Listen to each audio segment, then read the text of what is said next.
টানা ভারী বর্ষণ ও উজান থেকে নেমে আসা পাহাড়ি ঢলে সীমান্তবর্তী জেলা শেরপুরের 4টি পাহাড়ি নদী উজানের পানি কমতে শুরু করলেও ভাটি এলাকায় নতুন নতুন এলাকা প্লাবিত হয়েছে।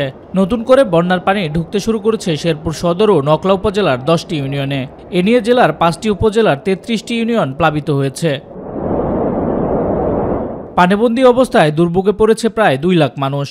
এদিকে নানিতাবাড়ি, ঝিনাইগাতি ও নকলায় বন্যার পানিতে ডুবে 2 ভাই সহ এ পর্যন্ত মারা গেছে 8 জন।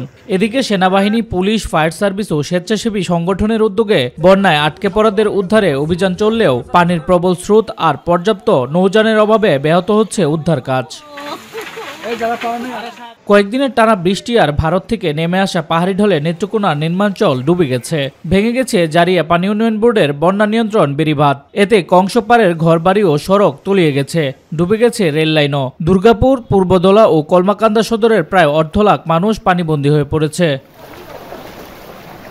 পূর্বদলা উপজেলার নাটেরকোনা গ্রামে জারিয়া পানি উন্নয়ন বোর্ডের বন্যা নিয়ন্ত্রণ বেড়িবাঁধ ভেঙে বিস্তীর্ণ ফসলি জমি ডুবিয়ে দেয় কংসের পানি।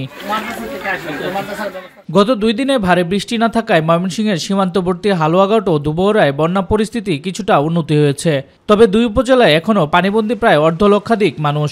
দুবহরা উপজেলার প্লাবিত 7টি ইউনিয়নের মধ্যে এখনও 3টি ইউনিয়নের 10,000 পরিবার পানিবন্দী। ঘরবাড়ি, রাস্তাঘাট, মাছের খামার, ফসলের মাঠ তলিয়ে থাকায় আশ্রয়কেন্দ্রে আশ্রয় নিয়েছে বিভিন্ন পরিবার।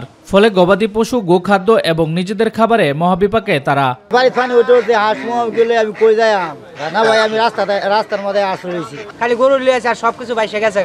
এদিকে হালুয়াঘাট উপজেলার প্লাবিত 12টি ইউনিয়নের মধ্যে সদর, কৈচাপুর ও নড়াইল এই 3টি ইউনিয়নের মধ্যে প্রায় 10,000 পরিবার পানিবন্দী।